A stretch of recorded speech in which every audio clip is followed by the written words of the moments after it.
Root canal treatment यानी कि RCT कितने विजिट में होनी चाहिए। अर्ली रूट कैनाल ट्रीटमेंट यानी कि आरसीटी सिंगल विजिट में होनी चाहिए। देखिए हमारे बॉडी के जितनी भी सर्जरीज हैं, जैसे दांत निकालना है या दिल की सर्जरी है या कार्डिक ऑपरेट है, कोई भी है, देखिए वो सिंगल विजिट में होता है। इसलिए जो इंटरनेशनल गाइडलाइन है रूट कैनाल के बारे में, वो अर्ली सिंगल विजिट में ही होनी चाहिए। हाँ, कुछ एक्सेप्शनल है जिसमें हम सिंगल विजिट में रूट कैनाल नहीं करते, उसको मल्टी विजिट में करते हैं। वो क्या है?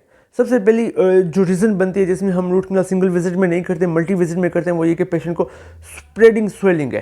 पेशेंट की क्या कहते हैं, दांत से परसिस्टेंट पस आ रही है कि हम उसको ड्राई नहीं कर पा रहे कि उसको फिल कर सके। तो उस केस में भी हम क्या कहते हैं, विजिट जो है पोस्टपोन करके उसको सेकंड विजिट या थर्ड विजिट तक ले जाते हैं।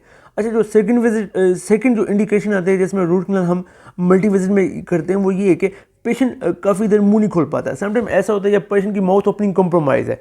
अब देखिए रूटीन में रूट कैनाल का जो सिंगल विजिट का प्रोसीजर है वो 45 मिनट से लेके 1.5 आवर्स तक ले जाता है, ठीक है। अब पेशेंट को इतनी देर मुंह खोलना पड़ता है, दरमियान में थोड़ा बहुत हम रेस्ट भी दे देते हैं, लेकिन समटाइम पेशेंट ऐसा होता है कि वो कह रहे हैं उनके माउथ ओपनिंग की वजह से उसकी जाह में पेन हो रहा था, तो उसमें या पेशेंट इतना कंफर्टेबल नहीं होता इतना लंबा विजिट अफोर्ड करने के लिए, या मेडिकली कंप्रोमाइज़ होता है कि वो क्या कहते हैं, वो कहते हैं इतना विजिट में बैक पेन होता है, तो वो कहते हैं इतना विजिट में अफोर्ड नहीं कर सकता, तो उस केस में भी हम मल्टी विजिट रूट कैनाल के साइड पर चले जाते हैं। अच्छा, थर्ड ये आता है कि दांत की एनाटॉमी बहुत कॉम्प्लेक्स है, दांत बहुत कॉम्प्लिकेटेड है, उसमें कोई एनाटॉमिकल डिफेक्ट है, तो हम उस दांत को भी यानी कि हमें काम करने में, ये कैल्सीफाइड कैनाल है तो उस केसेस में भी हमें बहुत ज़्यादा टाइम लगता है, तो उस केस में भी हम चाहते हैं कि उसको क्या कहते हैं सेकंड विजिट पे शिफ्ट कर ले।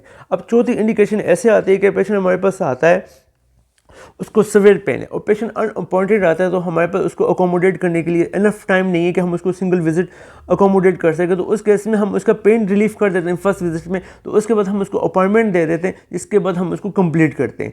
अच्छा, अगर आपने विजिट करने भी होते हैं तो यानी कि मल्टी विजिट से मतलब 2 या 3 विजिट है, ये नहीं कि एक आरसीटी स्टार्ट हो वो पूरा महीना कम चलते रहे। आरसीटी यूजली जो है अगर हम मल्टी विजिट भी करते हैं तो 7 to 10 डेज मैक्सिमम 15 डेज तक वो चलनी चाहिए, इससे पहले कंप्लीट हो जाए। अगर आप बहुत लंबा अरसा लेके चलते हैं तो उसमें चांसेस हैं कि रूट कैनाल की सक्सेस रेट क्या कहते हैं कम हो जाएगी, क्योंकि उसमें ऐसे बैक्टीरिया डेवलप हो जाएंगे जो रेजिस्टेंस होते हैं, यानी कि वो क्या कहते हैं आपके एंटी माइक्रोबियल से भी रिस्पॉन्स नहीं करते। तो इंशाल्लाह आप हमारे पास विजिट करें, हम आपको preferably single visit root canal provide करेंगे अगर पॉसिबल होगा। अगर सिंगल विजिट नहीं होगा तो हम आपको मैक्सिमम 2 से 3 विजिट में इंटरनेशनल गाइडलाइन के मुताबिक रूट कैनाल प्रोवाइड करेंगे। आप विजिट करें, इंशाल्लाह आपको फ़ायदा होगा। थैंक यू, अल्लाह हाफिज़।